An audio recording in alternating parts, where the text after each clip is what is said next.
পারবেন। কারণ আমরা ইউনিয়ন জনপ্রতিনিধি সব পর্যায়ে জনপ্রতিনিধি অনুরোধ করব যে ব্যক্তি লাভ ছেড়ে সমষ্টি লাভের জন্য তারা যেন দেশপ্রেমিকের মতো কাজ করে, তাহলে আপনাকেও দেখতে হতো না। যদি বাংলাদেশে আপনাকেও দেখতে হতো না, আমি নিজেরাই এটা করি। এই কারণে আমরা এইসবগুলো যেগুলো আছে আমি নিজেরাই সেটা মানে দুর্বৃত্ত করে জল মানে পানির যে স্বাভাবিক গতি সেটাকে নিয়ে আসতে সম্ভব হবে। ধন্যবাদ। ভালো কথা জেলা কালেক্টর হিসেবে যে ভূমিকাটা আমার ভূমিকাটা এক্ষেত্রে সহযোগিতা করবে এবং সদরী ইউরো যেটা বলেছে যথার্থই, কারণ অনেকটা অংশীদারিত্ব এবং অনেকটা মধ্যসূক্ষ্ম ভোগ, এই দুই শ্রেণী যৌথ অবস্থানের কারণে কিন্তু অনেকটা দেখা যায় যে ওই ধরনের খেলগুলো সেগুলা তারা নির্বিঘ্নে তৈরি করে এবং নির্বিঘ্নে তারা কার্যক্রম চালিয়ে যাচ্ছে। এটা আমরা সকলের কথাতে বুঝতে পেরেছি। আমাদের এখানে আছে, আমি বলবো যে আমাদের সবার মধ্যে বয়োজ্যেষ্ঠ অনেকটা এবং বীর মুক্তিযোদ্ধা জনাব খায়ের সাহেব, খায়ের সাহেবের কাছ থেকে একটু শুনতে চাই যে আপনি এতক্ষণ শুনলেন বিভিন্ন বিষয়গুলো, আপনি কি মনে করেন? আপনার তো অনেক অভিজ্ঞতা, সেই অভিজ্ঞতার আলোকে আপনি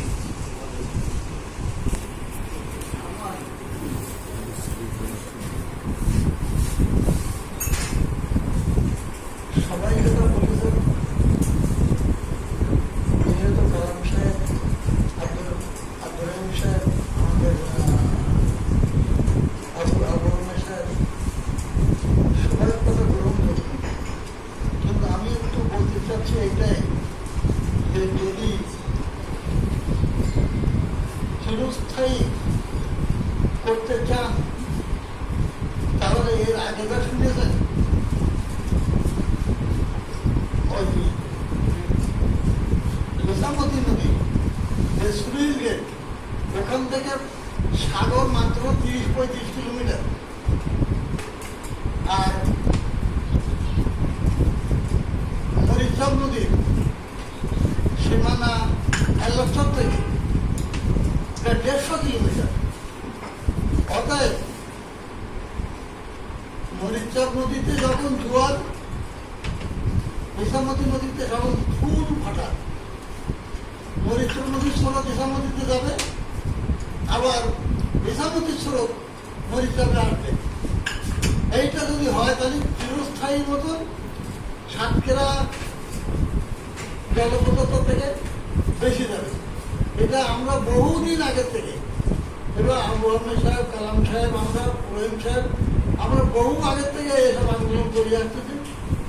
তারপর ছিলেন আমাদের এক্সএমপি হাবিবুর রহমান সাহেব, বহু আগের থেকে আমরা করে আসছি। কিন্তু আমরা পারি না আপনাদের টেকনিক্যাল হ্যান্ডেল করতে। আমরা কথা বলা তো সস্তা, করবেন তো আপনারা। তা আপনারা যখন করবেন তখন আপনাদের করবেন অবদাওয়ালারা, সেই অবদাওয়ালাদের মাথায় ফোকা, তারা এটা করতে চায় না। তারা করতে চাবে অনেক অনেক ঘেরে থেকে ওই কি আদায় করা, তোর আদায় করে বন্ধ হয়ে যাবে। অর্থাৎ ইসামতির স্রোত যদি এলাচর দিয়ে কি বলার খাল, সাতমারার খাল দিয়ে এলাচরে নামানো যায়, ইসামতির স্রোত যদি বাগাল সুইচ গেটের বাগাল কলকাতার খাল বাগাল খাল দিয়ে বাগালের ওই গেটে আনা যায়, তাহলে প্রবাহ আসবে। আমি মনে করি একসময় আমাদের সমাজ সাহেব ছিলেন, ডিসি সাহেব এখানে, উনি আমাদের আন্দোলনের প্রশ্ন, কিন্তু মানুষ বলতে লাগবে যে একটা নদী বুঝিয়ে খাল তৈরি করা, কিন্তু খাল কেটে নদী ভরা, কিন্তু এটা আপনাদের মাথায় যায়নি। আমি অনুরোধ করব যে প্রধানমন্ত্রীর ইচ্ছা আছে, কিন্তু আমাদের ইচ্ছা নেই। যদি করেন তাহলে চিরস্থায়ীভাবে যদি সাতক্ষীরার জলবদ্ধতা নিরসন করতে হয়, তাহলে মরিচাপকে কাটতে হবে, ওই চেতনাকে কাটতে হবে, এবং ওই ইসামতির স্রোত আমাদের মরিচাপে আনতে হবে।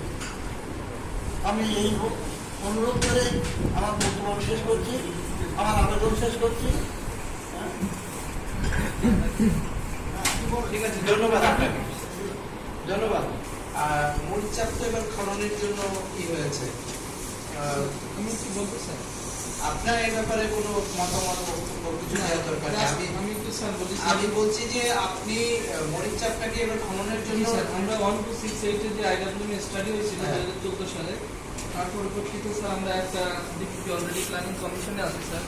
সেখানে বেতন এবং মরিচাপ খননের প্রস্তাবনা রাখা হয়েছে 543 কোটি।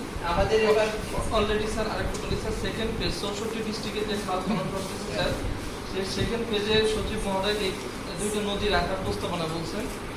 এটা আমরা স্যার সদরের ভিতরে ইউনো মহোদয় আছেন, ওনার খালের লিস্টে আমরা যে তালিকাটা পাঠাইছি, সেখানে স্যার মরিচাপ নদীটা পুরাটাই ধরে গেছে স্যার। এবং কলরার যে ইউনো আছে উনি হলো বেতনাটোতে টুরালা ধরে গেছে। অর্থাৎ যে আমাদের সেকেন্ড ফেজ যে চালু হবে স্যার, ওই সময় আমরা এই দুইটা নদী খনন করতে পারবো স্যার। আমাদের তো একটা যেটা আপনারা আগেরটা কি বললেন, আইডব্লিউএম স্যার, আইডব্লিউএম কর্তৃক স্টাডি হয়েছিল যেটা আইডব্লিউএম আসুক, কিন্তু তার আগে যে সেকেন্ড ফেজ, স্যার ফার্স্ট ফেজে মরিচাপ ছিল না। না, ফার্স্ট পেজে মরিচাপ ছিল না স্যার। আচ্ছা, ফার্স্ট ফেজে ছিল কোনটা কোনটা? ফার্স্ট পেজে ছিল স্যার আমাদের রাজশাহী খাল যেটা হ্যাঁ। চলতেছে স্যার, হ্যাঁ, এবং ওই যে পারুলিয়া সাপমারা খাল স্যার, শালখালী এবং নৌখালী আর হাবড়া নদী স্যার। আচ্ছা, এখন